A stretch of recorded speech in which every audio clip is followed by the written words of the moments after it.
A young warrior named Jinta has sworn to protect a priestess in a secluded mountain village. When demons emerge to threaten the shrine, he is sent into the forest to hunt them down. But what he discovers there alters his fate forever, setting him on a journey that spans space and time. As he traverses centuries of history, Jinta is forced to confront his dark destiny and unravel the truth behind a single haunting question. Why does he wield the sword? The anime begins in 1830, with a young girl screaming as she is brutally beaten by her father. She pleads for help from a boy named Genta, who watches in despair, unable to intervene. Her father locks her away in a confined space despite her pleas. Later, Genta checks on his sister, Susan, only to find that she has managed to escape. He rushes to find her and sees her standing by the path, noticing that one of her eyes has turned red. He apologizes for not being able to help, but Susan reassures him, knowing that stepping in would have put him in danger. She asks him to leave her alone, but Genta refuses, insisting that they will escape together. Touched by his determination, Susan agrees, and they flee into the cold forest. As they struggle through the harsh conditions, a stranger approaches and offers his help. At that moment, Genta faints from exhaustion. When he regains consciousness, he finds himself being carried by the stranger, with Susan by his side. They arrive at a village known for its skilled blacksmiths. Susan feels uneasy, commenting on how strange the village seems. The stranger takes them to his home, where his daughter, Shirai, greets them warmly. Seeing the familial bond between the two, Genta and Susan feel a pang of sadness, having never experienced such warmth themselves.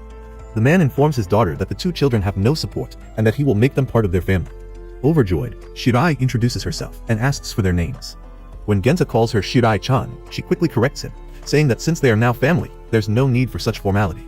Genta is stunned by how quickly things have changed. That night, Genta wakes up to find the man cleaning his sword. Curious, he asks if he is a samurai, but the man clarifies that he is a guard who protects important people. Genta is fascinated by his sword. The next morning, Shirai takes Genta and Susan to a nearby pool. Along the way, Shirai is scolded by her friend Shitsu for eating too much dango and not enough vegetables. Shirai defends her love for dango, saying her mother makes the best ones. Later, as they return home, Genta asks Shirai about her mother, and Shirai explains that her mother, Yukas, granted them permission to stay in the city. She reveals that her mother belonged to the Itsu, a group known for their fire-based abilities, and that she is the only one who inherited this power. Her father serves as her guardian. However, she sadly admits that she has not seen her mother in many years. 3 years pass, and Genta begins training in sword fighting under Shirai's father, though he struggles to make progress. Shirai's father reassures him that he is improving and that his true strength will emerge in time. Before leaving for work, he reminds Shirai to take care of the sword, and they exchange their goodbyes. Shirai checks on Genta, playfully reminding him that as his big sister, she must encourage him. Genta insists that he is older than her, but Shirai jokingly counters that she is more organized, which makes her the older sibling. Susan joins them, and they share a light-hearted moment before heading off for breakfast. As time passes, Genta grows into a formidable warrior and protector of the village, stepping into this role after Shirai's father, Maharao, sacrifices himself to protect the city. During a meeting at the shrine, the priestess praises Genta's ability to fend off demons. When asked about the current threat, Genta reveals that a demon, disguised as a human, tried to infiltrate the village. The head guard explains that demons can live for thousands of years, but if they consume the liver of the priestess, they gain immortality. He recalls how the previous priestess, Yukas, was killed by a demon, and Maharao gave his life to defeat it. The discussion turns to the legendary sword Urai, a sacred blade passed down through generations, which demons desperately seek to claim its immense magical power. A guard named Kiyamasa expresses doubts about Genta's abilities, claiming he lacks the talent to protect the city. Genta confronts him, but the priestess intervenes, reminding them of the respect required in this sacred space. Later, when the meeting concludes, the priestess asks Genta to speak with her privately. She urges him to drop the formalities and call her by her real name, Shirai. Blushing, she confesses that she has always wanted him to interact with her informally, as he is the only one who can. Genta hesitates, maintaining that she is the priestess and must be respected. However, Shirai insists, and Genta finally calls her by her real name, which flusters her. She expresses her guilt for relying on him so much, but Genta reassures her, promising to always protect her. Meanwhile, Susan sneaks into the shrine to see Genta, despite the risk of execution if caught. She explains that she missed him, as he had not returned home in 3 days due to his battles with demons. Genta warns her of the danger and tells her to leave immediately. Before she goes, he hears approaching footsteps and quickly hides her. The head guard arrives, requesting a private audience with Shirai. She complies, and before Genta leaves the room, she entrusts him with the city's safety, hoping he will always remain her protector. Reflecting on the past, Genta remembers when Shirai's mother died and how she was chosen as the new princess in her place. She had expressed her desire to keep the city strong, just as her mother had, and Genta had sworn to protect her, training tirelessly to fulfill that vow. He returns to the present, reaffirming his commitment to his duty. Elsewhere, 2 demons discuss their plans. One of them, a female demon, observes Susan and notes her resemblance to someone she once knew. Back at Genta's house, he wakes up and prepares for the day. Susan playfully adjusts his mask to cover his eyes. Shirai arrives, surprising Genta. She asks him to spend the day with her, and although he hesitates, she insists that she got permission from the leader. The three of them share a nostalgic breakfast, reminding them of their happier days together. As Genta and Shirai venture into the village, no one recognizes her as the princess, surprising them both. They stop by a shop run by Chito's mother, who fails to recognize Shirai, but remembers Genta's childhood visits for sweets. Genta enjoys the nostalgic treat while explaining to Shirai that the woman hasn't seen her in years. Shirai reflects on how things have changed and remarks that nothing lasts forever, quoting one of her father's favorite sayings. At their secret meeting place, Shirai thanks Genta for accompanying her, revealing that she has something important to tell him. She announces that she has been arranged to marry Kiyasa, a fellow guard, in order to secure the city's future. Though she confesses that she loves Genta, she acknowledges that she must now live as a princess. She once dreamed of running away with him, but she knows he would never agree to abandon his duty. Genta confirms this, saying that he trained to protect the city and cannot turn his back on that. They realize that their responsibilities have shaped their choices, even if it means sacrificing their personal happiness. Meanwhile, Susan is left alone when a demon approaches her. Elsewhere, Shirai informs Genta of two demons spotted in the forest and orders him to eliminate them, while Kiyamasa protects her. Genta sets out to complete his mission but is stopped by Kiyasa, who confronts him about his feelings for Shirai. Genta brushes him off, declaring that protecting the city is his only priority. In the forest, Genta battles a powerful demon. The creature taunts him, speaking of humanity's fleeting existence and the drive to surpass one's limits. Despite being injured, Genta fights back, severing the demon's hand. The demon, impressed by his skill, remarks on the power humans wield through sheer determination. Meanwhile, Susan encounters the female demon, who reveals that Susan is also a demon. She tries to persuade Susan to embrace her true nature, insisting that her love for Genta is what keeps her human. The demon asks if she would use her powers to help him, promising that demons never lie. She extends her hand, but Susan refuses, trembling in fear. The demonist warns Susan that even if she couldn't harm her, she might expose her brother to danger. Then, she asked if Susan would still hold her opinion after seeing the future. She revealed a vision of Shirai's wedding to Kiyomasa, then told Susan she possessed the power of foresight and could share glimpses of the future. Susan, unwilling to hear the truth, summoned the demonist outside and demanded to know if Shirai had really done such a thing. The demonist confirmed it, but Susan called her a liar. The demonist insisted she would show her the truth, extending her hands once more and telling Susan that all of this was for her brother. Susan hesitated before finally reaching out to the demonist. Meanwhile, Genta continued his battle with the demon. He was forced into the water, but the demon attacked from behind. Genta asked why it wanted to harm humans, and the demon replied that it was simply in its nature. It explained that it had a specific purpose and was fulfilling it, unlike other demons that attempted to resist their instincts. Genta declared that he would show no mercy. The demon revealed its absorptive powers, stating that it consumed other demons to grow stronger, altering its very structure. As Genta attacked, his sword shattered, and his arm was severed due to the demon's immense strength. However, in a desperate move, he grasped the broken blade and plunged it into the demon's body, ultimately killing it.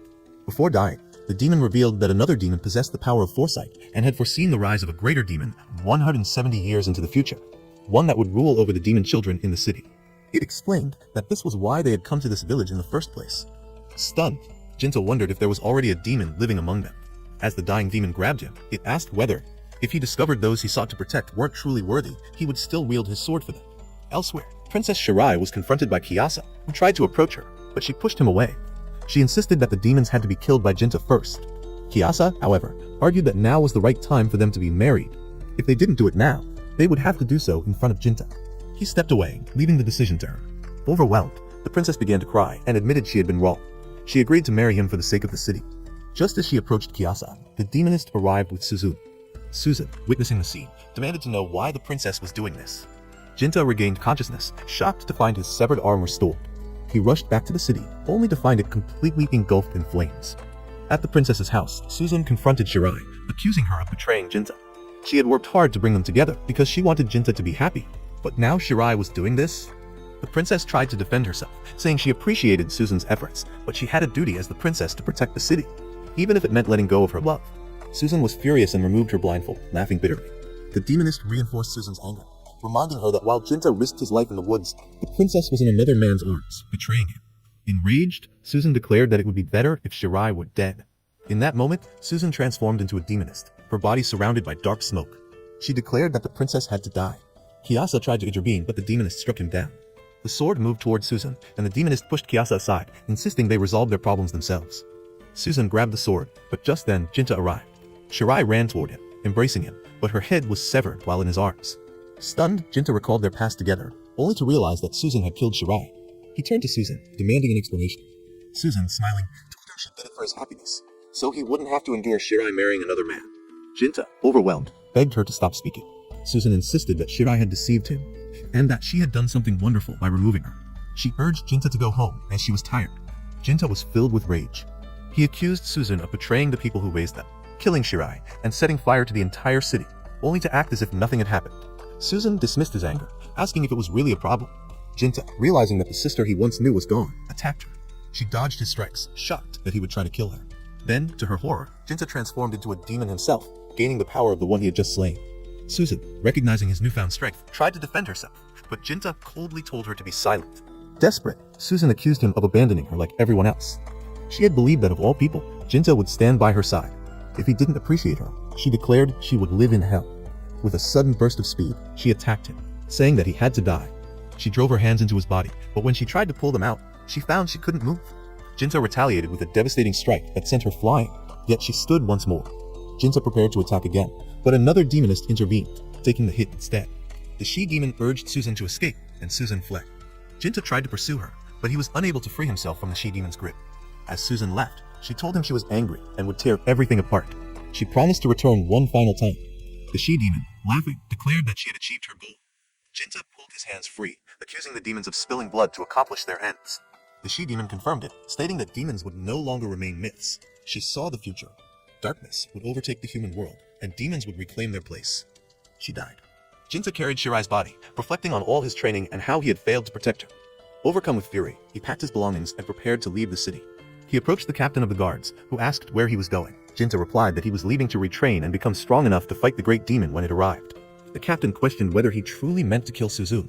Jinta admitted that while he had once loved Shirai, now he could only hate her murderer. He had to end things, no matter what. The darkness inside him urged him to kill Suzu. The captain observed that despite becoming a demon, Jinta still had dignity. He handed him a sword, declaring that this marked him as a Rei, bound to follow the traditions and rules of the city. He added Kaji to Jinta's name, giving him the title Jinta. Jinta hesitated, saying he wasn't worthy of the sword. The captain disagreed, stating that the last member of the Atu-Kaman family was gone, and leaving the blade to gather dust would be meaningless. It belonged in Jinta's hands. He also believed that Shirai would find peace in death if the sword remained with him. The captain then apologized, acknowledging that he had known about Jinta and Shirai's love story. He had only encouraged Kiyomasa to marry Shirai for the city's benefit, but in truth, he only wanted his son's happiness. The weight of that tragedy burdened him. As Jinta departed, Sho's mother approached him, tears streaming down her face. She asked if he was truly leaving, promising that she would always remember him. In a magical world where unique skills are granted by consuming fruits of the ancestral tree, two childhood friends, Lena and Light, embark on their long-awaited journey to receive their destined skills. These mysterious fruits are akin to devil fruits from One Piece, but with one key rule. Eating a second fruit results in death. Light dreams of becoming a legendary adventurer, and Lena wishes for the same so they can stay together. With a mix of excitement and nervousness, they step forward to claim their futures. At the church, the sisters distribute the fruits, explaining the rules and warning against the fatal consequences of consuming a second one. First up is Lena. She nervously eats her fruit, and her body radiates with a dazzling light. She has acquired the Sword Saint's skill, one of the rarest and most powerful abilities, marking her as a chosen one. The church immediately notifies the guild, and Lena is summoned to the holy capital to fulfill her destiny. Then it's Light's turn. Hoping for a combat skill, he takes a bite of his fruit. However, his heart sinks as he gains the fruitmaster skill, an ability related to farming and cultivating fruits. It's the opposite of what he wished for. Though disheartened, Lena promises to stay with him. But the sisters and the Empire insist she must leave immediately for the capital to train as the next Sword Saint. Reluctantly, she departs, leaving Light behind. 3 months later, Light has resigned himself to life as a fruit farmer, using his skill to grow and sell fruits at the market. He trains daily in the woods, clinging to the dream of one day catching up to Lena. Meanwhile, Lena has become a rising star in the capital, earning S-rank adventurer status and widespread fame. Light's only solace comes from Isa, an orphan the village chief brought to him. She helps him with the farm and makes his days a little brighter. However, tragedy strikes when Isa unknowingly uses the skill fruits from Light's separate stash to prepare dinner. Unaware of the danger, Light eats the meal and collapses. He remembers the fatal consequence of consuming a second skill fruit, but does not blame Isa for the mistake. To everyone's shock, Light survives.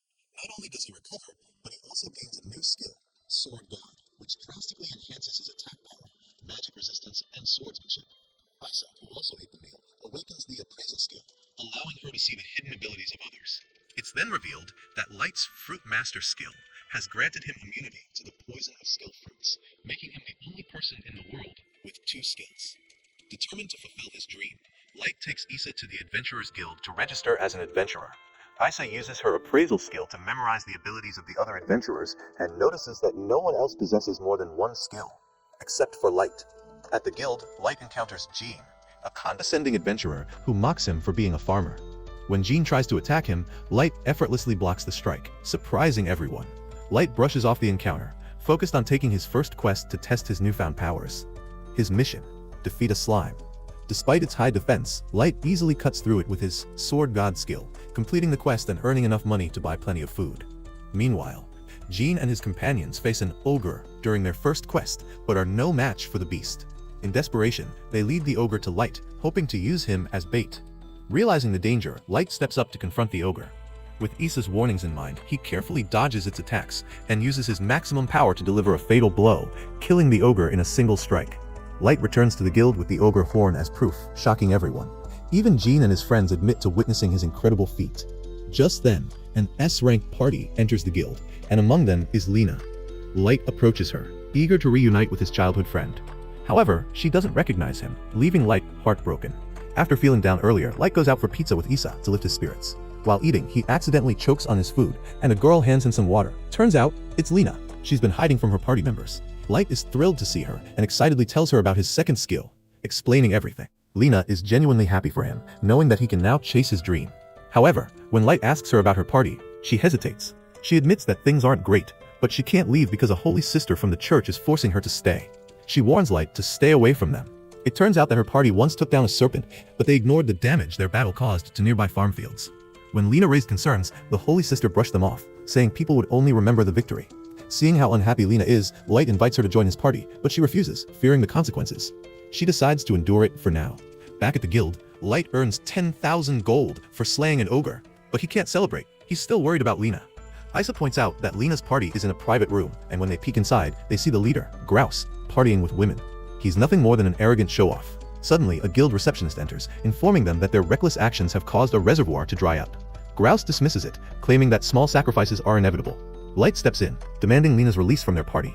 However, Grouse kicks him out, stating that only S-rank adventurers are allowed in. Even the other party members warn Light that if he gets involved, the Holy Sister will come after him. The next day, as Lena's party continues goofing off, she can't stop thinking about Light. Finally, she tells them she wants to leave, but Grouse, who is far stronger than her, stops her effortlessly. Knowing she can't win in a fight, Lena is forced to stay. As punishment, Grouse slaps her. He sees her as an important pawn and refuses to let her go. Despite the pain, Lena convinces herself that staying will allow her to help others. But before she can accept her fate, Light steps in, blocking their way. He calls out to Lena, reminding her of their childhood dream of becoming adventurers together. Lena refuses to leave, so Light challenges Grouse to a duel. Grouse, amused, accepts, on the condition that if he wins, Light will be banished from the guild in this country. Lena and Issa try to stop him, but it's too late. The battle begins. Grouse possesses a superhuman speed skill, making him incredibly fast. He strikes first, and though Light manages to block it, he realizes that Grouse is far stronger than he expected. The sheer weight of Grouse's blows is overwhelming, and Light quickly finds himself on the defensive. His sword is shattered from the force of an attack. Grouse then offers Lena a cruel deal. If she swears to obey him for life, he'll spare Light's life. But Light isn't done yet. Seeing his determination, Lena places her faith in him and stands by his side. Furious, Grouse moves to finish Light off, but Light finally understands his mistake. He had been trying to match Grouse's speed, which wasn't his strength. Instead, he focuses purely on his instincts and counterattacks. With just a deck brush borrowed from an old man nearby, Light defeats Grouse in a shocking turn of events. Everyone watching is left speechless. Lena is finally free from the toxic party and happily joins Light and Issa's group. Cast a new beginning, but more trouble ahead. A week after the duel, Light is still recovering from his injuries, staying at Lena's house. Despite their simple life, farming fruit and sharing meals, Lena is happier than ever. However, their peaceful days don't last long. A messenger from the Holy Sister arrives, demanding Lena return to the S-rank sacred party. But Lena refuses. She wants to be an adventurer on her own terms. Angered, the Holy Sister uses her influence to punish them. She manipulates the guild into giving them only low-paying, downgraded jobs. But Lena doesn't care. She happily accepts the work, embracing her new freedom. Their first jobs? Rebuilding homes, fighting sewer rats, and finding missing cats. They work tirelessly, but after an entire day of labor, they barely earn enough for 3 pizzas. Even so, Lena is grateful, and for the first time, she sees Light smiling too. Though this isn't the glamorous adventurer life they dreamed of, Light is happy just being with his friends. Wanting to celebrate their journey, he suggests they perform an invocation. a vow to wish each other good luck, just like a scene from One Piece. However, trouble is brewing. The Holy Sister isn't done with them yet. She forces the guild to assign Lena a dangerous S-rank job, hoping to make her regret leaving Sacred. As Lena shares the news with Light and Isa, episode 2 ends on a tense note.